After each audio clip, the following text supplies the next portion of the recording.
Hello and welcome to the NEANE Lecture Series. This initiative is brought to you by NEANE, Study Center for Non-European Arts at Unicamp, and the SMFA at Tufts University. It has the support of the Getty Foundation through their Connecting Art Histories program. Before we introduce our guests tonight, I just want to remember everyone that we received the questions through the written comments on YouTube. So please, as you have questions, just write them down, and after the talk, we will pass them on to our speaker. So Claudia, could you please introduce our guest? Hi everyone, bom dia, boa tarde, né? So it's a big pleasure to present my good colleague and friend, Byron Hamman. Byron is assistant professor for the history of art at Ohio State University. His research is focused on the art and writing of pre-Hispanic Mesoamerica, as well as on the connections linking the Americas and Europe in early modern transatlantic world. His work explores the history of globalization, commodity circulation, landscape interpretation, the nature of writing, methods of archival research, processes of religious conflicts and toleration in 16th century Christian Muslim and Christian Native American contexts, and the legacy of antique Mediterranean and early modern Latin America. The title of Byron's lecture today is The Lienzos of Tlaxcala, Remediações. Let's welcome Byron. Thank you so much. And I'll give you the word now. Great. Well, good evening. And thanks to Patricia and Claudia for inviting me to give this talk and to be part of the NEANE project overall. At the center of my talk today is a now lost pictorial document from central Mexico, known as the Lienzos de Tlaxcala, the cloth from Tlaxcala, created around 1552. And as a preface to my talk, I'd like to provide a quick introduction to this document based on my own digital recreation of it. And then the main part of the talk, I'll discuss how I produced this digital recreation and how it relates to a much longer history of remediating the Lienzos de Tlaxcala. So, the Lienzos de Tlaxcala was a huge painted cotton cloth, 5 meters tall and 2.5 meters wide. And hopefully the slides are moving, yes? Mm-hmm. Great. It seems to have been commissioned in 1552 by the Native American Town Council of Tlaxcala, a town 1 valley to the east of Mexico City Tenochtitlan, in preparation for a Tlaxcalan embassy across the Atlantic to Emperor Charles V in Spain. And basically, it told the story of how the Tlaxcalans allied themselves with Hernán Cortés and went on to overthrow the Aztec Empire. The Tlaxcalans had been pre-Hispanic enemies of the Aztecs. So, the Lienzos de Tlaxcala was an account of the conquest of Aztec Mexico by Native Americans, told from a Native American point of view. So it's an important complement to versions of this conquest of Mexico story, usually told by Europeans, most famously Hernán Cortés and one of his soldiers, Bernal Díaz del Castillo. At the top of the lienzo was a schematic diagram of the 4-part structure of the polity of Tlaxcala in the mid-16th century when the lienzo was created. It was centered on the coat of arms of Charles V of Spain, the coat of arms of the city of Tlaxcala, a chapel to the Virgin Mary, and a cross. So in other words, the top scene was centered on the connections of sacred and secular hierarchies and stressed the identity of the Tlaxcalans as good Catholic subjects of the King of Spain, Emperor Charles V. The rest of the cloth was divided into a 7x13 grid of cells filled with narrative scenes, most of them labeled alphabetically with a place name. These scenes move back in time from the mid-16th century, which is where the top image takes place, back to 1519, to narrate the arrival in Tlaxcala of Hernan Cortes and his indigenous translator Malinche, and to tell how an alliance was formed between European invaders and the Tlaxcalans, which allowed the Tlaxcalans to overthrow their pre-Hispanic enemies, the Aztecs, first conquering the Aztec capital city of Tenochtitlan, and then moving north and south to conquer lands beyond those which had been ruled by the Aztecs, thus providing Charles V with a new world empire even larger than that which the Aztecs had controlled. So the first 55 scenes take place from 1519 to 1523, and they focus on the heartland of the Aztec Empire. So the dots in white are the places involved. The next 24 scenes, highlighted here in orange, move forward in time to 1529 to 1531 to depict conquests to the northwest. And here the orange dots show the places in this part of the Lienzo. And then the final 12 scenes, highlighted here in green, move back in time to 1524. And these depict conquests to the south. And here the green dots on the map. So that's a very big picture. Now I'm going to provide a quick tour of the details of the Lienzo's narrative to give you a sense of how the smaller scenes in the 7x13 grid narrate history. So the first row, cells 1 to 7, narrated the first encounters of the Tlaxcalans with the Europeans. Cell 1 showed the arrival of a messenger with news about Europeans in Tlaxcala, as indicated by the alphabetic label at the top, Tlaxcalan. At the end of row 7, cell 7 shows the Tlaxcalans presenting gifts to Cortes, and in front, his indigenous translator, Malinche. Now, there's a very interesting mix of styles in this scene, and indeed throughout the Lienzo overall. Tlaxcalan men are shown in a Mesoamerican profile view, whereas Malinche and the Europeans are shown in a European-style three-quarter view. The images also mix European and Mesoamerican material culture. For example, Malinche always wears not Mesoamerican sandals, but rather red, closed European shoes. Row 2 begins with the conversions of the Tlaxcalans to Christianity, followed by the travels of the joint Tlaxcalan European army to Tenochtitlan.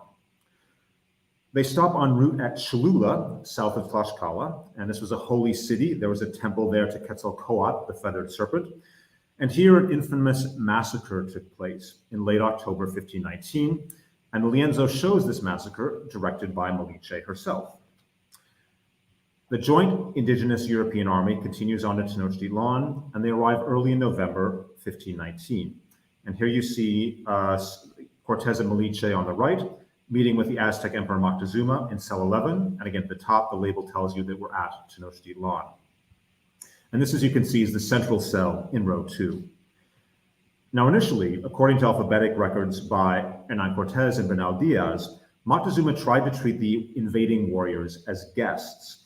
However, these peaceful relations break down in June 1520, when Pedro de Alvarado, who would later be the leader of the expedition to Guatemala, chronicled in the final section of the Lienzo, well, basically he ordered a massacre of Aztec worshippers preparing a festival in honor of the god Tezcatlipoca. And this is shown in cell 14 at the end of row 2. Row 3 then continues with fighting between Aztecs and the Tlaxcalan European army in Tenochtitlan. The first cell in row 3 may show the death by a hurled stone of the Emperor Moctezuma, who had been held as a hostage by Cortes. But of course, Cortes and his allies are outnumbered, and so they decided to escape from Tenochtitlan under cover of darkness on June 30th, 1520. And so row 3 dedicates 3 cells to the crossing of a causeway that connected the island city of Tenochtitlan to the mainland. Again, Tenochtitlan was, of course, on an island in the middle of Lake Texcoco. And here, there were lots of European and indigenous casualties as they're trying to escape from the city. Hence, it's been referred to as the Noche Triste, the sad night. Next, row 4 describes how the joint Tlaxcalan European army traveled overland to safety in Tlaxcala, so from Tenochtitlan back to Tlaxcala.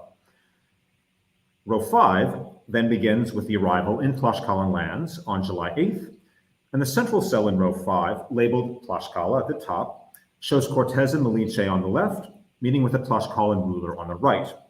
And above them, there's a green and yellow battle standard in the form of a sun. Now, suns and sunrises throughout Mesoamerica were symbols of new beginnings, especially the beginnings of new ages of creation. Here's a first sunrise scene in the creation story of the pre-Hispanic Codex Vienna from Oaxaca. And multiple suns of previous ages of creation are referenced at the center of the famous Aztec calendar stone. Now, alphabetic accounts from 1562, so a decade before the Lienzo is commissioned, claimed that when the Tlaxcalans brought Cortes safely back from Tenochtitlan to Tlaxcala after the Noche Triste, as a reward for Tlaxcalan loyalty, Cortes promised the Tlaxcalans a privileged position in the new Spanish-ruled society then being created. So the sunrise in this scene is used as a symbol of the dawning of a new Spanish-ruled political order, an order in which the Tlaxcalans were privileged members. Now, despite the disastrous events of the Noche Triste, Cortes and his indigenous allies began plans for a second attempt to conquer Tenochtitlan. And so the rest of row 5 and row 6 and the start of row 7 describe battles against Aztec-held towns surrounding Tlaxcala. By December 31st, 1520, the army is back on the shores of Lake Texcoco at the town of Texcoco, and the third cell in row 7 shows the European indigenous army at the town of Texcoco, and again, it's labeled at the top.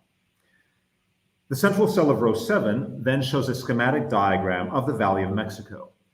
The island of Tenochtitlan is at the center, again, surrounded by the blue waters of Lake Texcoco. And then we have 4 schematic images of 4 communities located on the northern, southern, eastern, and western shores of the lake, creating a cosmogram of the 5 directions: north, south, east, west, and center. The rest of row 7 shows the start of the attack on the island capital itself, ending with a battle on one of the causeways connecting the island to the mainland. So the causeway's in white, and above and below you see these designs that show the waters of the lake. More fighting is shown in the first 2 cells of row 8, and then in the third cell of row 8, which takes place on August 31st, 1521, the Aztec Emperor Cuauhtemoc, who is heir to Moctezuma, is shown surrendering. He's not labeled, but he's probably here, and note that he and the man behind him both hold shields, but no weapons. Both men face Cortes, who is enthroned and wears quetzal feather plumes in his hat, and Malinche is behind him. And the scene is labeled in Nahuatl, thus the Mexica Aztec Empire ended. The 4th, 5th, and 6th cells in row 8 then show other battles led by Cortes. The 6th cell, cell 51, has Cortes's last appearance in the Lienzo. And then the last cell in row 8, cell 52, highlighted here in orange, starts up the narrative about the battles in West Mexico from 1529 to 1531. And afterwards, the last 2 cells in the Lienzo show conquests in Guatemala, again, highlighted here in green. So that's a very quick summary of the Lienzo and how it narrated history. But again, what you've been looking at is a digital remediation of a lost 16th century document. My own digital recreation was only the most recent in a long history of remediating Tlaxcalan images of their alliance with Hernan Cortes. And so now, having presented this introductory preface, let's move on to the main talk. Part 1, remediations: lithograph, tracing paper, cotton cloth, bark paper. And now a quick water break. Mm-hmm.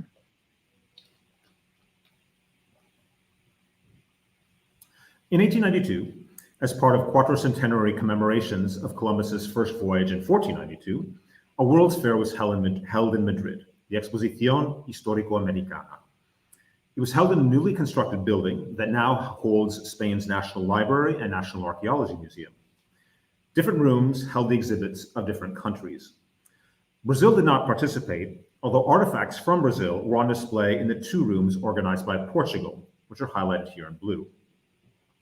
My story today, however, begins on the other side of the building in the 4 rooms organized by Mexico, here in red.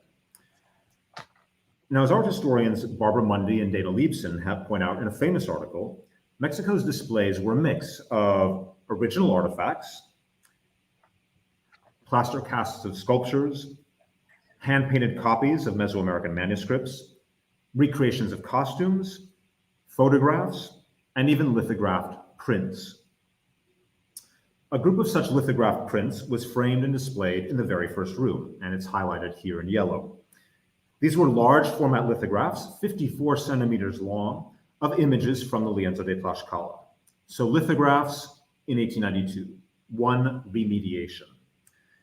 Now, it was impossible to display the original lienzo in Madrid in 1892 because it had disappeared some 30 years before, during the French invasion and occupation of Mexico in the 1860s.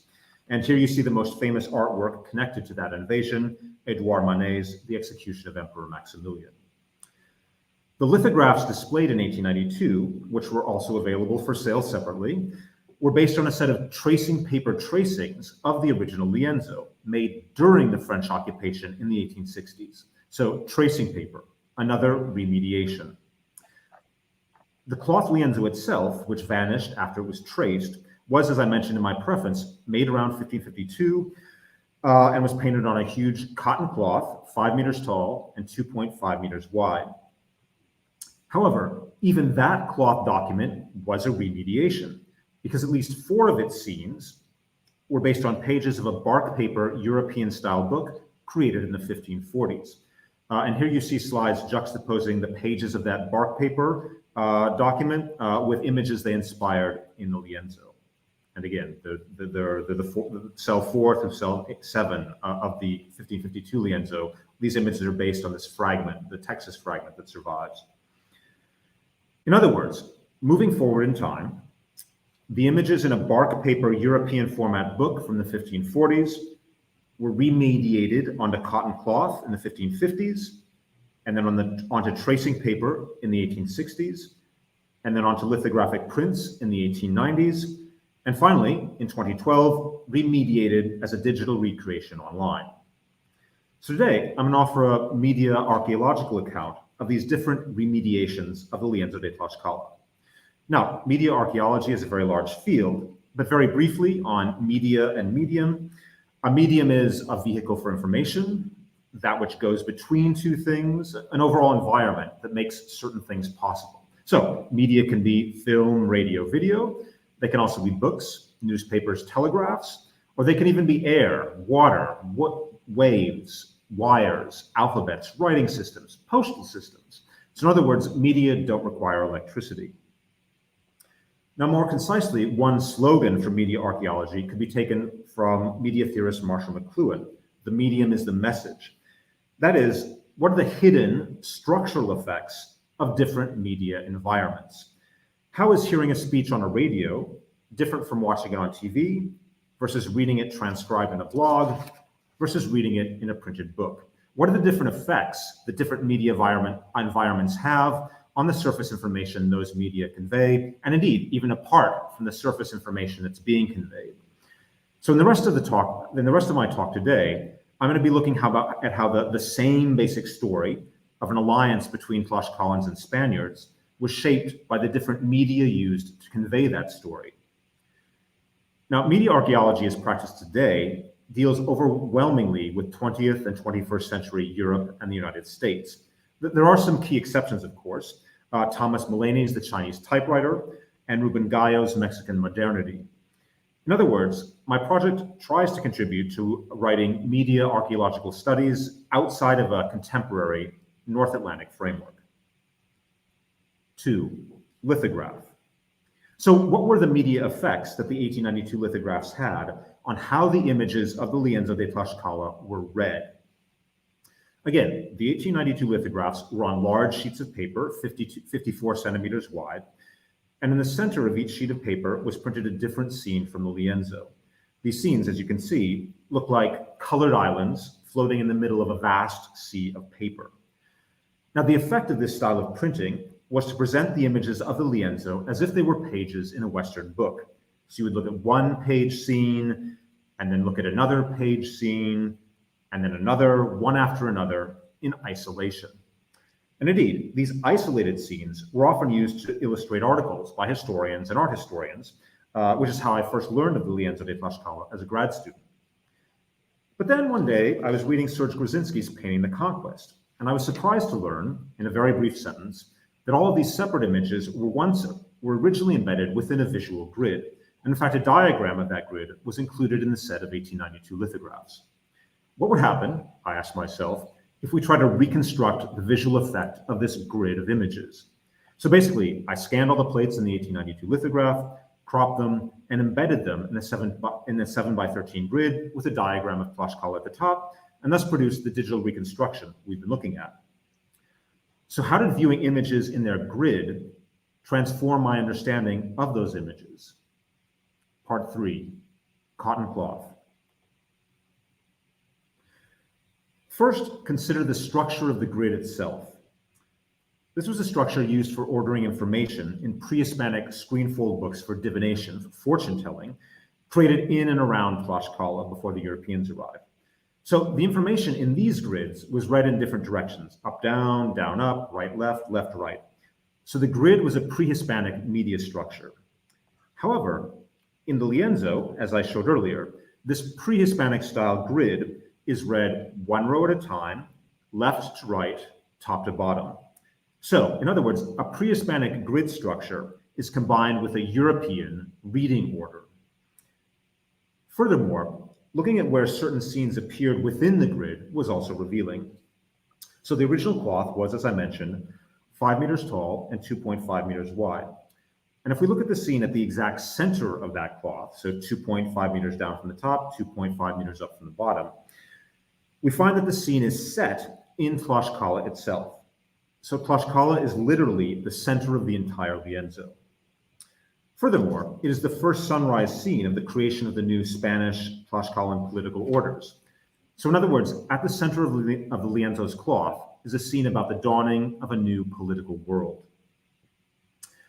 At the same time, the lienzo's 7x13 grid had its own center, 4 cells in, 7 cells from the top, or 7 cells down from the top, or 7 cells up from the bottom.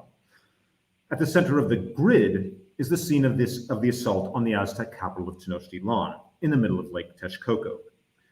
Now remember that the coat of arms of Emperor Charles V is at the top of the lienzo, and the Tlaxcalans based their political clout with Charles V on the fact that they had conquered for him the empire of the Aztecs and allowed Charles V to incorporate the Aztec empire into his own empire. So the role of the Tlaxcalans in the conquest of the Aztec capital of Tenochtitlan was central to Tlaxcalan claims for a privileged position in Charles V's empire. So it's not surprising that an image of Tenochtitlan being attacked is another center of the lienzo. Putting images back into the grid also revealed relations between separate cells. Remember that the first cell of row 2 shows the Tlaxcalans accepting Christianity, and there's a painting of Mary and Jesus and a crucifix in the background. Significantly, just below this image of conversion is an image of the Aztecs attacking the Tlaxcalans and Spaniards in a building in Tenochtitlan. Now that scene also contains images of Mary, Jesus, and the crucifixion, highlighted here in red below, but those images are in flames. They're being burned by the Aztec attack.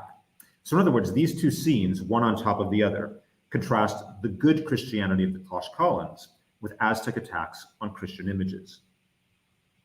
Or consider Cortez's last scene, the last scene in the first part of the lienzo's cell of grid of cells that takes place in central Mexico. A blue channel of water runs along the bottom and right-hand sides of this cell, thus separating the cell from the final cell in the row, which again takes place not in central Mexico, but in West Mexico. So there's a change in geography. The blue watery barrier basically separates central Mexico from West Mexico. Again, that last cell is highlighted here in orange. Furthermore, that channel of water runs up to the previous row and basically connects to the watery Lake Texcoco causeway scene that we looked at earlier. So there's a hydraulic connection flowing between and connecting scenes in these two seemingly separate rows. But perhaps my favorite example of the activation of the grid involves row 4, which tells the story of how, after the Noche Triste and having escaped from Tenochtitlan, the joint Tlaxcalan Spanish army fought its way back to safety in Tlaxcala. Now, according to Cortez's letters, this journey back to Tlaxcala took exactly 7 days, a European week. If we compare events described in Cortez's letters with events depicted in Lienzo's row 4, it seems that the indigenous artists wanted to have each cell in row 4 represent a different day of the 7-day first week of July, 1521. Remember that the Noche Triste happened on the last day of June 30th. So according to Cortez, On July 4th, the fleeing army was not attacked and so was able to rest. And indeed, the fourth cell of row 4 shows the army resting, not fighting. And the remaining cells in row 4 show other events that Cortez says took place on days 5, 6, and 7 of the retreat, such as the butchering of a horse for food and the capture of an enemy battle standard. So what I think is being conveyed in 4 is in this mapping of the 7 days of the European week onto the 7 cell-wide structures of the Lienzos rows is a kind of slowing down of narrative time, one cell, one day, one after the other for a 7-day week, basically to stress how many opportunities that Tlaxcalans had to betray Cortez, but did not. Row 4 also sets up key events that are depicted in the row below, row 5, above all, the central first sunrise scene. Part 4, bark paper, and another water break.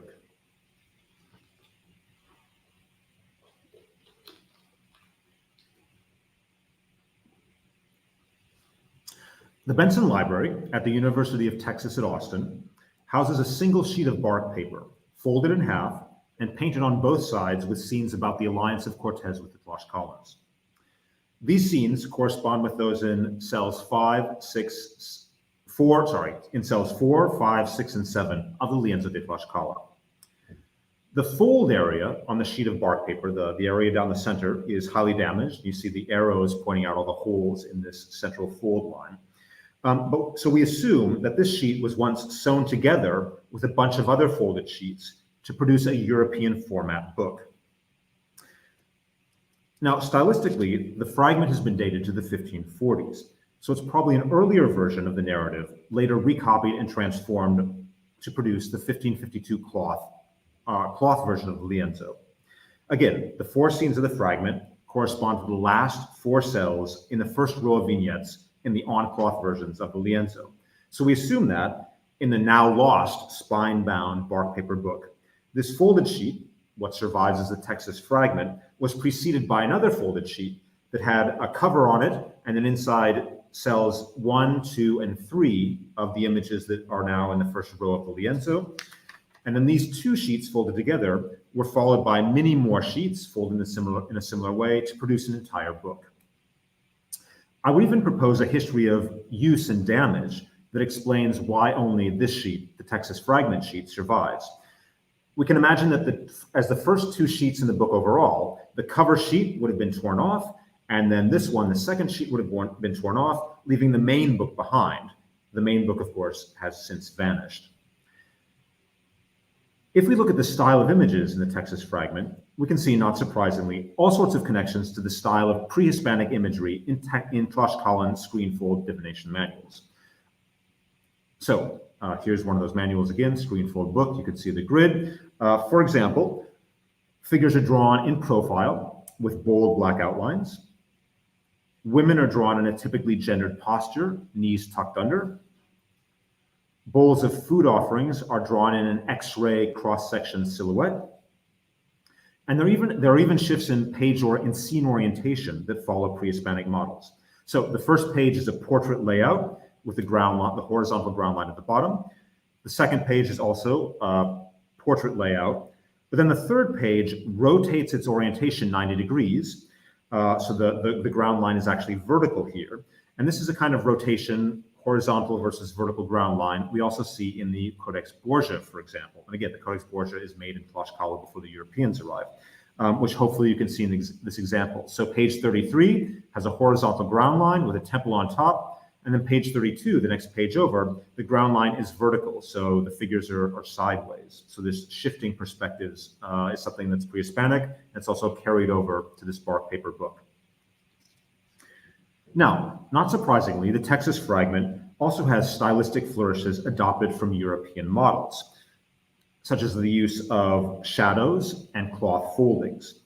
Although we never see the use of three-quarter perspective, which again is something that would be used in the Lienzo from 1552.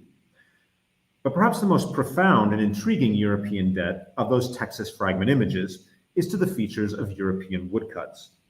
So I think that the entire spine-bound book that the Texas fragment was a part of was imagined as a hand-drawn approximation of a European printed illustrated book.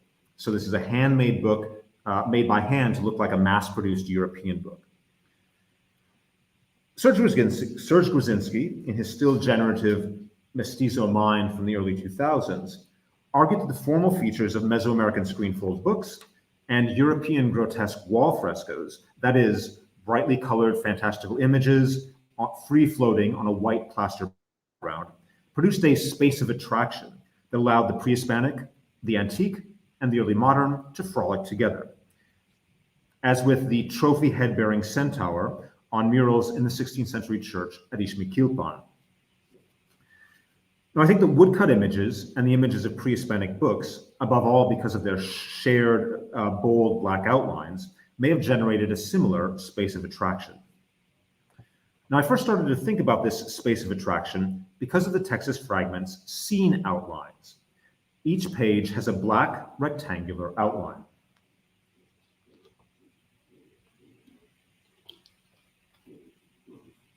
Now, the outlining of scenes the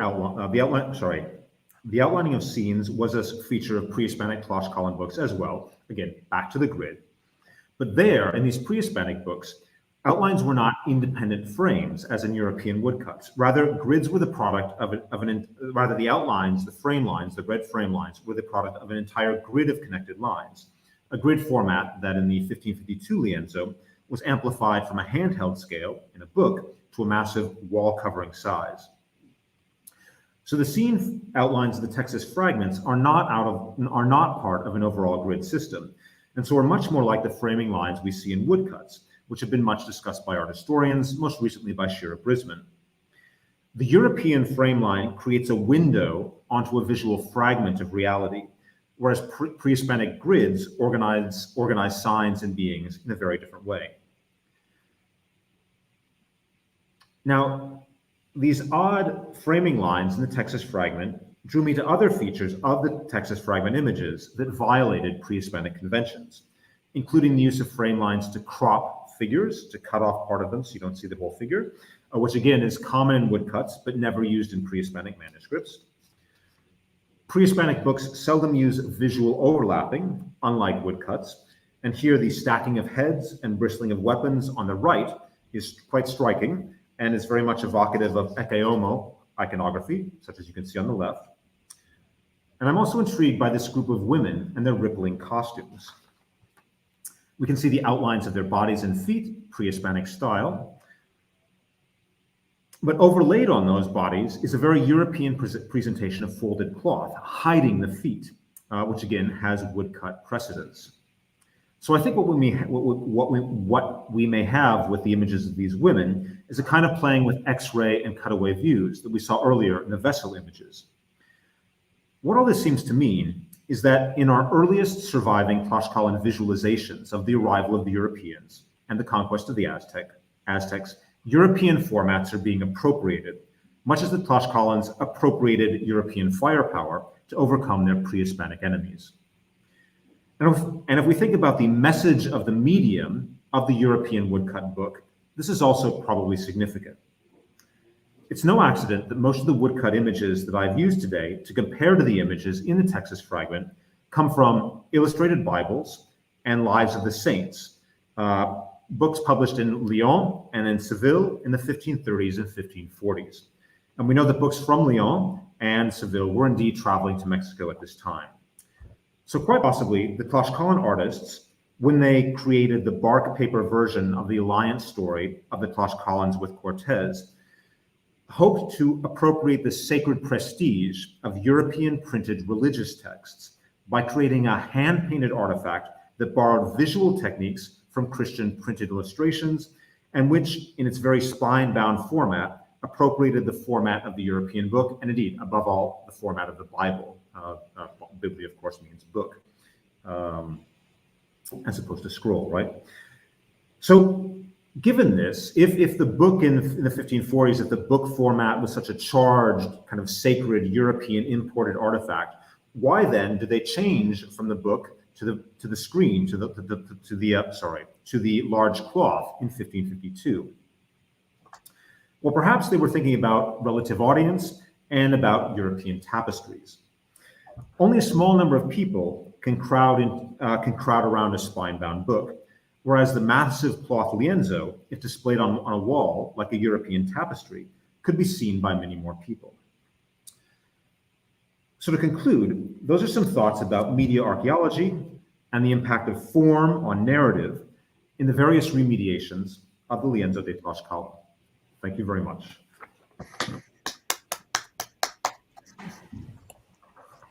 Thank you so much, Byron, for this amazing presentation. We are now open for questions while our viewers write them down. I don't know if Claudia wants to just start with some comments. Wow, I absolutely loved your talk because it is not only, you're touching on pre-Columbian material, which is amazing and innovative, in talking about this connection between, what happens in this contact zone. Huh? But I think you raise really important questions for art historians as a whole, right? Like, we tend to float from one media to the next, and discussing, for instance, the content, and almost dismiss the centrality of the media. And I think your work shows how important that is, and how much the narrative changes. And I have a very historical question for you, because I was so into your talk and then suddenly it stopped. and I was hoping to hear a little more about the reception in Europe. How did the lienzo come to Madrid or to Europe at some point? What is the history after that? If you could share whatever you know with us. I was curious too, actually. That was something I wanted to know a little bit more. Yes, absolutely. And I'll just comment briefly on your first question about art historians floating from one media to the next. Of course, this is super easy to do in our digital age, where you can ignore scale. Everything's scaled to your computer screen, right? And it's very easy to think you don't actually have to see the original artifact, or think about scale, or all of these things that obviously the disembodied access to digital images is amazing, but all sorts of things drop out when they're turned into light, right? So, so just wanted to echo what you said about ignoring media. So reception in Europe. So this is also intriguingly, an account from the 18th century claims that the 1552 cloth lienzo was actually created in an edition of three. Three copies were made. So again, thinking about European printing and mass-producing objects, so it's a set of three get made. One was to travel across the Atlantic with this group of Tlaxcalan ambassadors. One was to go to the Viceroy in Mexico City, and the third one was to stay in Tlaxcala. Again, in 1552, the Tlaxcalan City Council commissions the lienzo, and they paint Charles V's coat of arms at the top. However, they don't get around to actually sending an embassy across the Atlantic until 1562, at which point Charles V has retired and actually died, and his son Philip II is in power. And we don't know so we know an embassy went. We don't actually know if they took the lienzo with them or not. And this was like the fifth time the Tlaxcalans had sent an embassy across the Atlantic. The first time was in 1528. So the Tlaxcalans at this point are used to traveling across the Atlantic, going to Madrid, talking to their emperor or to their king. So basically, alas, we don't know if it made it to Europe, if there's a European reception. We don't even know what happened to the copy for the Viceroy. What we do know is that in the 18th century, there was a copy of the lienzo in the chest, the city council chest in Tlaxcala itself. A copy gets made in the 18th century, and that copy is on cloth, but it also transforms how the images look. That copy gets sent to Mexico City in the 1820s, And then, which is probably why when the French arrived, it's known that there's the original 1552 version is in Tlaxcala, and hence the 1552 version is summoned to Mexico City to be copied and disappears. I should say one more thing about reception. Although we don't know what happened to the 1552 lienzo, if it traveled in 1562 across the Atlantic, a few years later, in around 1580, another guy from Tlaxcala called Muñoz Camargo writes an alphabetic history of Tlaxcala, and then also has produced a spine-bound book filled with black and white images illustrating that history. And all of the cells in the lienzo, the 1552 lienzo, are basically recopied into the book in one cell per page, and some other images are added. And this book definitely does cross the Atlantic. Muñoz Camargo takes it to Madrid. It's in Madrid for a while, and then in the 18th century, it ends up in Glasgow, strangely enough, where it still is. So we're not sure if the 1552 lienzo crosses the Atlantic, but another remediation from 1580 definitely crosses the Atlantic. And unfortunately, I don't think we know how that copy is received either, or how it's interpreted and discussed. But again, there are lots of remediations of the lienzo. I just focused on a few of them today. Yeah, so I think that mostly covers your question on what happens afterwards. But do you have any follow-up, or did that cover what you hope to hear? Yeah, no, just one like small question. Basically, you also quickly told us that for art historians, the page by page was really what kind of sort of went into the basic materials that were looked at by art historians for many decades, right? Yes, absolutely. And of course, I mean, one can also give the past the benefit of the doubt. I mean, to produce pre-digitally a facsimile version of the lienzo, you need massive sheets of paper. It'd be like a sheet of wallpaper. So we can also think about, it's very easy for us now to digitally produce this giant artifact in a very small scale. But obviously in the past, if you're dealing with lithographs, if you're dealing with these things that used to exist called photocopies, which used to be only in black and white or black on white, you couldn't even do color photocopies. So also technologically, it becomes much easier to kind of reconstruct the object now than it would have been for art historians in the past who were faced with this, giant object in a special collections catalog.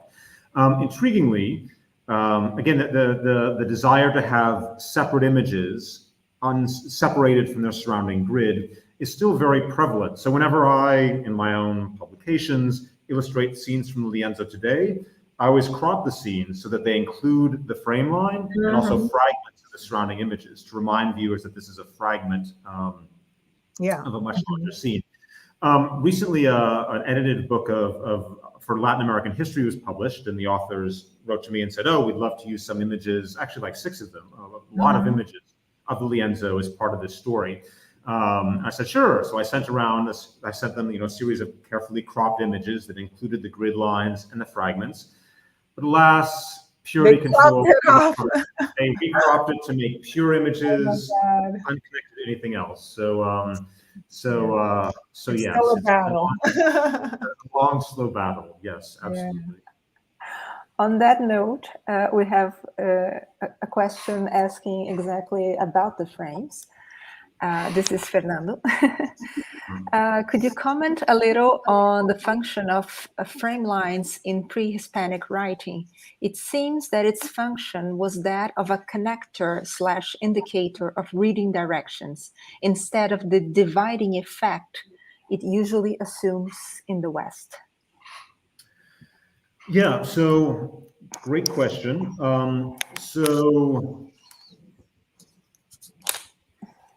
Right next to the region of Tlaxcala we're talking about, in Oaxaca, there's a large corpus of indigenous manuscripts that survives, usually called the Mixtec screen fools. These are also filled with red lines, but there the lines are kind of function on the page kind of like a labyrinth. So they don't form a grid, but they mark out spaces. They basically divide the page into a kind of pathway. So you go up a red line, down a red line, up and around. So moving across, basically dividing the page into a flow of space. In the Borgia group codices, which is what the codices created in around Tlaxcala, we really do have dividing lines. But often they're separating calendar glyphs that go up and that increase in number sequentially. They provide a series of different examples of iterations of the same basic idea. So basically, what I'm saying is the grids often contain units of comparable information. So it's a series of parallel ideas presented on the page. So when you move from one sign or one set of signs to the other, you're often not moving from a radically different kind of object, but to a series. It's basically mapping out a series of related objects that a diviner needs to know how to move from one of these objects to another, to choose which object on the page is most relevant, to know how to move from one calendar sign to another. That these are screenfold books is also important, because this means that if you wanted to, you can take one page over here and one page over here and fold them together to bring signs together. So again, this idea that in reading these screenfold books, the emphasis is on bringing things together and connections versus the kinds of barriers we often see in European writing. And indeed, as I mentioned earlier, a beautiful sign of the idea of the frame in Western traditions as a barrier is that often frame lines chop things off, right? They're showing you it's this fragment of a larger whole. Whereas I'd say on the surfaces of Mesoamerican books, again, the idea is not fragments of a larger whole, but a series of iterations of parallel things that all work together to produce knowledge. So those are some thoughts on how we think about the frame line in the West versus the kinds of uniting functions or organizing functions versus dividing functions that we often see in Western style border lines. I hope that worked out. I hope that answered the question. I think so. Thank you. Before I make my question, I just want to give a short instruction, let's just say, for the audience in Portuguese, if I can. Eu só gostaria de dizer para os brasileiros que estão assistindo que as perguntas que podem ser enviadas pelos comentários do YouTube não precisam estar em inglês. Elas podem estar em português também, que nós ajudamos a traduzir. Tá certo? So I wanted to ask you a question, my personal question, because I was thinking when you made, by the end, on that parallel that you made between tapestry and the lienzo. And I was wondering, because that's something that always makes me wonder a little bit. You said because one hypothesis would be that it was done in one sheet to make it easier for a larger crowd, a larger audience to look at it. So I have, actually, it's a two question. One, in tapestries, in general, you don't have like a grid, like the comic strip structure that you see on the lienzo. So I was wondering how would that play? At least I don't know in terms of European tapestry at the time. It's mostly one big scene instead of like a narrative going on. So in that case, I was thinking more in terms of a fresco cycle, perhaps, like a big fresco decoration. And so that's, I don't know what you think about that. And the second question I would have is, how visible would these little scenes be if it was on a wall? Because you said like 5 meters, more or less, in height. So would they, do you know, do you have any idea if they would be actually visible? Or it would be more like a general grand narrative, but not with so much the details? That would be my question. Great. So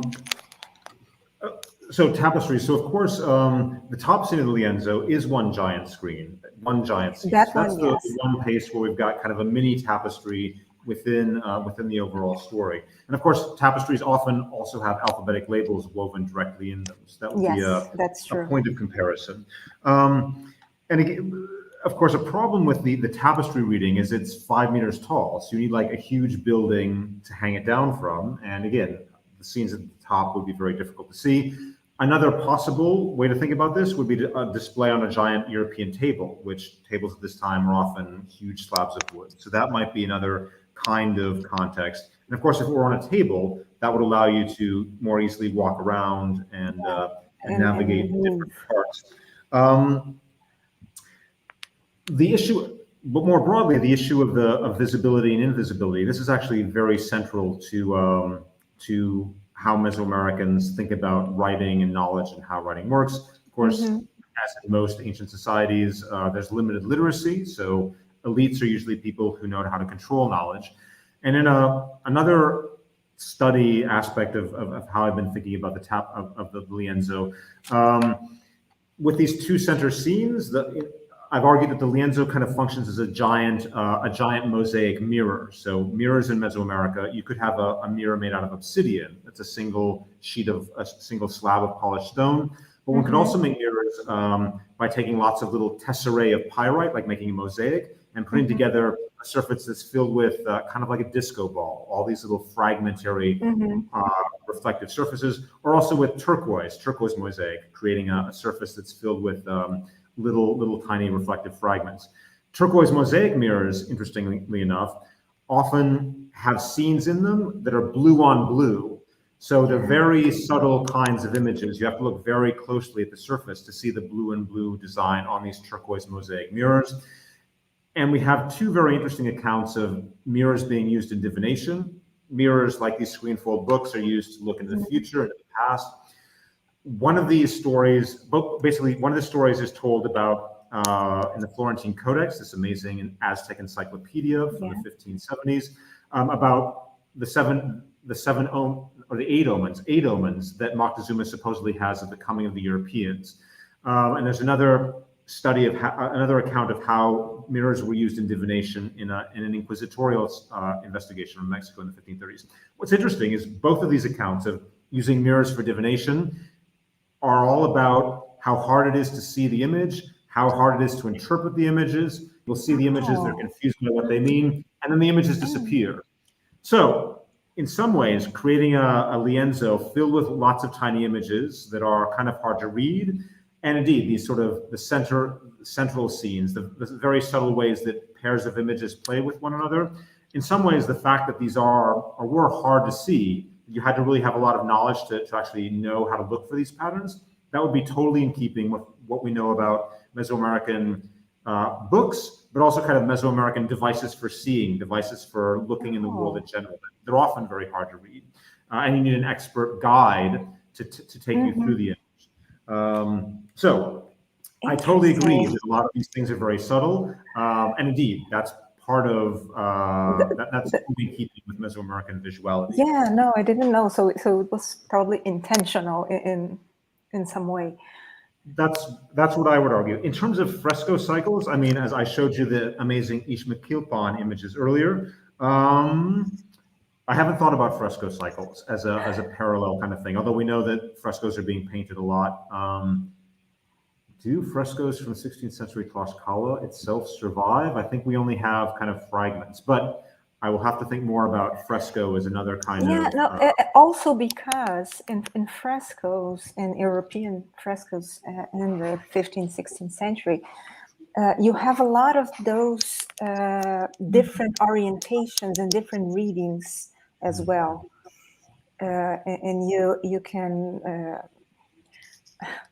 I have a colleague that calls the reading of great decorative cycles as reverse engineering somehow, because you have to reconstruct the possible connections between the scenes. And that's, to me, that was very much what you were doing in showing the connections between the scenes. So that's why I thought this parallel with frescoes somehow.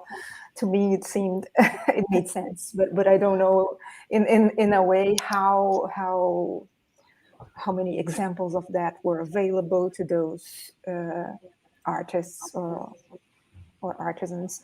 So I wouldn't know, but it's just something that crossed my mind.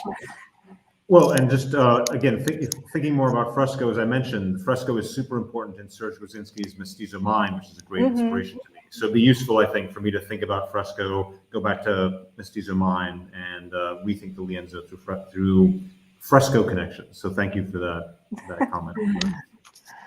Okay, we have another question. Wait. You mentioned the way the Tlaxcalans appropriated European formats to produce the earliest version of the Tlaxcala-Castilian alliance history. How about the appropriation of symbols and objects represented on the lienzo? For example, the Spanish chairs being used in the place of a mat as a symbol for authority. Great. Yes. So, for example, in the Tenochtitlan scene, I believe Emperor Moctezuma is seated on a folding chair, a European-style folding chair. So that's a classic example of the appropriation of European material culture in the lienzo. Another great example is actually, we also saw this scene when they're in Texcoco, on the shores of Lake Texcoco. There's a canoe which has an eagle carved, an eagle prow. There is an image of the temple of the god Tezcatlipoca, the kind of god of the smoking mirror. So you see his sacred bundle inside the temple. He's wearing a large round mirror, but in front of him is actually a European horse's head. So so one could read this as just a sacrifice, but horses were obviously these very strange creatures. So it could be another example of taking a horse's head as this strange, far-traveled animal and appropriating it into a temple as a kind of quasi-sacred, or at least strange kind of force. We also see Europeans appropriating obsidian-bladed swords. So, of course, Europeans create their swords out of pieces of metal. The Mesoamerican equivalent is like a club, a wooden shaft into which pieces of obsidian are set.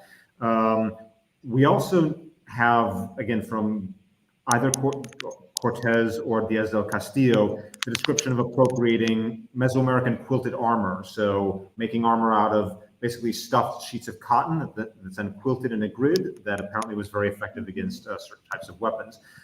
We see indigenous people wearing this armor in the lienzo. I don't think we ever see Europeans wearing this in the lienzo. Another example, as I mentioned right at the beginning, is Malinche always wears these closed European shoes, which probably connects to her as a kind of go-between, someone who can travel between different worlds. I mean, she speaks multiple indigenous languages, and she learns Castilian. So that's another great example of the appropriation of European material culture. Trying to think.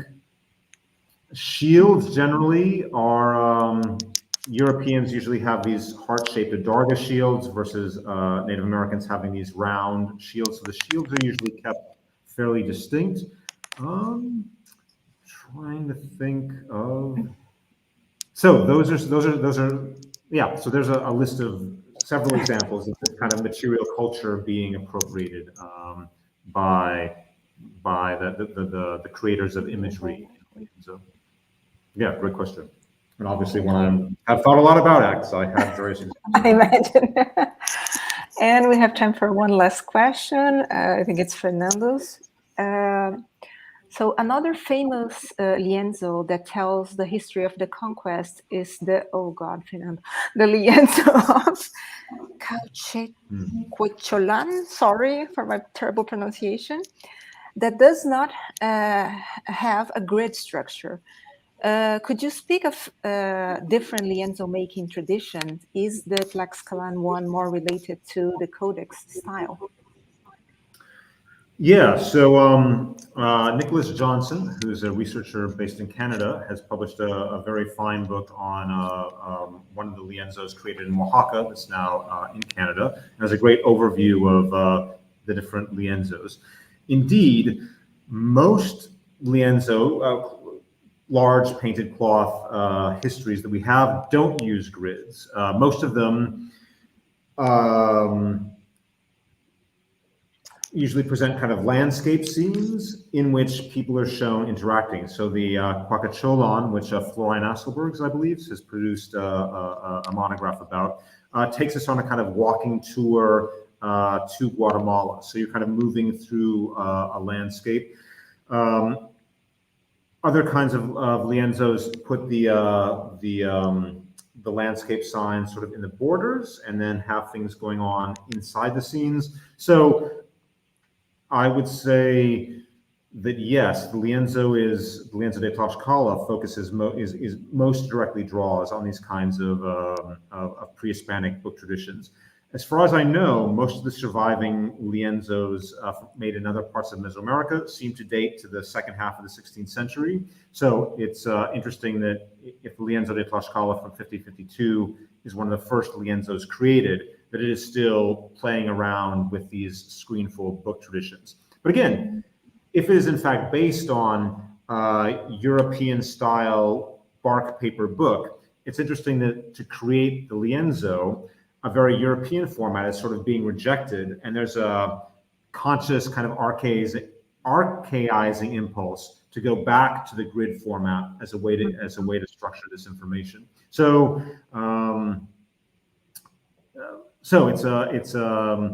it's not drawing on this codex tradition simply because that was the only option available. It's actually returning to this kind of divinatory almanac tradition, even though they had various other options. And indeed, like as I mentioned, when most groups are creating lienzos, they go for kind of big scenes, not these kinds of subdivisions. So again, I'd look at Florian Asselberg's work and indeed Nick Johnson's work as well to talk about people who want to learn more about these other kinds of lienzo traditions.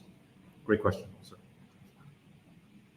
Oh, but one final thing. Actually, for the Asselberg's points out that actually it is common, even in lienzos that don't have grid patterns, to have the most important information actually located in the center of the lienzo. So even if there isn't a grid, it's quite common in lienzos as a genre overall to put the most important information at the center. Of course, the Lienzo de Tlaxcala has two centers, is doing all sorts of very complex things, but the idea of centering objects is super important. And in this, we may have connections to sacred bundles and how sacred bundles are thought about. So religious objects, sacred objects in Mesoamerica, you would often take the object, like a statue of a deity, and then wrap it up in yards and yards of cloth. And usually you would not open it. You'd leave it closed, and opening it would be very dangerous. So the idea that you have cloth enclosing something very powerful at its center, which again is often not visible, not easy to see. Lienzos may be playing around with this pre-Hispanic tradition of material culture of creating sacred bundles, cloths with central things inside. Only with a lienzo, the sacred thing is painted on the surface versus being a physical object. So that's another way to think about broadly comparative things that lienzos seem to share as a genre. Perfect. Thank you so much. So I think it's time for us to wrap it up. I thank you all for watching. Thank you so much, Byron, for your participation and for this great talk. Thanks for the invitation. And as usual, we will soon start advertising for our next lecture. And we will be waiting to welcome you back again. So thank you so much. Thank you, Byron. Nice to see you. Thank you for your beautiful talk. My pleasure. Bye, everyone. Bye.